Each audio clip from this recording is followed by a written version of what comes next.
Bonjour et bienvenue dans ce 17e jour de défi 30 jours de bien-être à l'école. Alors aujourd'hui, donc 17e jour, l'idée c'est de poser l'intention. Alors si, comme ça nous arrive à tous, tu trouves plus le plaisir d'aller travailler le matin, tu as perdu la connexion avec les enfants, tu as perdu le kiff du métier, ça peut arriver de temps en temps, tu as perdu le contact avec eux, je te propose 5 astuces pour mieux profiter de tes élèves et pour retrouver la connexion à ce métier qui est quand même assez formidable. Alors, j'ai encore une fois emprunté tout ça à Paris Saïd de Cugnac, du site My Kid is Happy, et je te remets toutes les refs à la suite de la vidéo.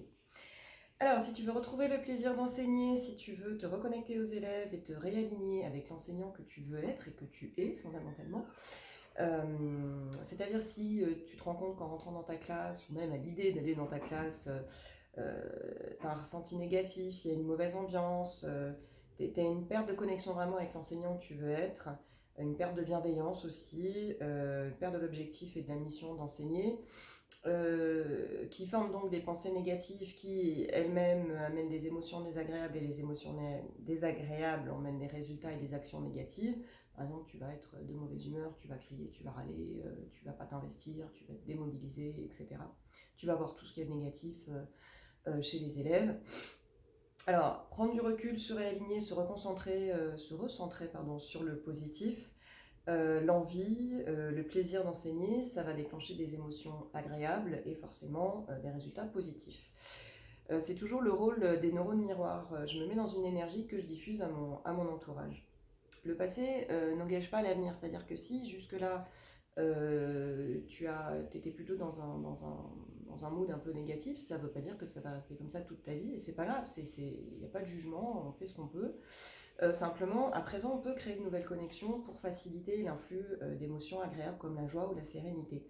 Parce que notre cerveau facilite, au bout d'un moment, au bout de 21 jours de nouvelles connexions, il facilite cet influx nerveux-là.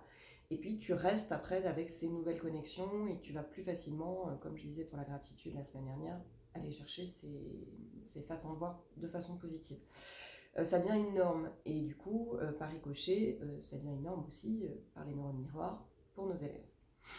Alors, la première chose, c'est de poser l'intention de profiter de tes élèves, de te recentrer sur ta mission, ton rôle, de te souvenir pourquoi tu as passé le concours, pourquoi tu es là.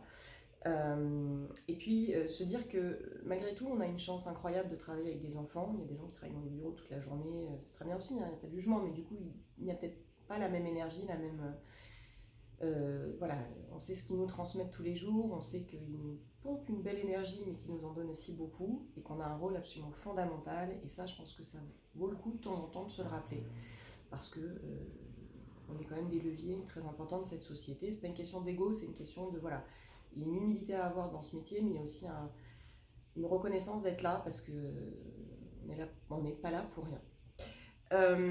Donc de temps en temps, te poser, fermer les yeux quelques secondes et puis poser ton intention avant d'entrer en classe, avant de proposer une activité.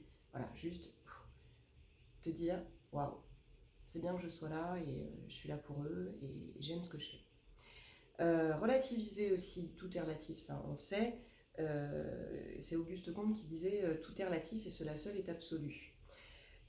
Savourer le moment présent quand on est, même quand on est fatigué et en colère, c'est-à-dire qu'on est fatigué en colère, mais ok, on est là, a priori si t'es dans ta classe et que t'as pas le Covid ou alors t'as passé les symptômes désagréables, ils sont là, ils sont pas malades, finalement c'est plutôt pas mal.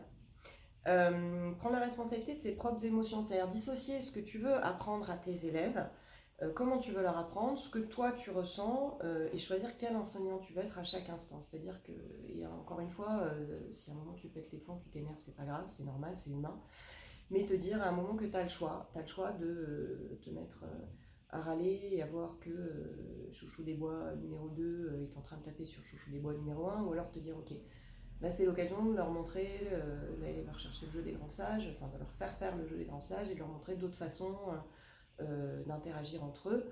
Donc, hop, une occasion de s'améliorer, de mettre une ambiance plus cool dans la classe.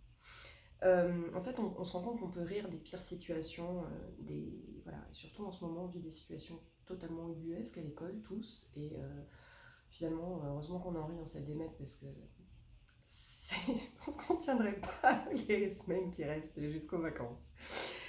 Voilà, donc l'idée c'est d'enrichir ton énergie à toi pour enrichir ensuite l'énergie de la classe. Et c'est pas l'inverse. Se créer une collection de souvenirs sympas avec la classe, parce que je suis sûre que si tu cherches bien, tu vas te trouver des moments très sympas que tu as vécu avec ta classe ou avec un ou deux élèves, qui fait que voilà, des moments de magie, des moments où ils ont capté quelque chose, des moments où il y a eu je sais pas, une espèce de silence recueilli dans la classe en écoutant une histoire ou je sais pas.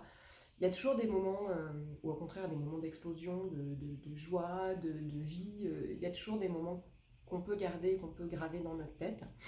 L'idée, c'est de se faire un espèce de top 10. Alors, c'est pas un top 10, c'est un top 5 ou un top 3, hein, peu importe. Mais, pardon, de se faire un petit florilège de moments de joie, de moments où on se souvient pourquoi on a choisi ce métier, pourquoi on est là, quel est finalement le bonheur de vivre toute la journée en compagnie des enfants.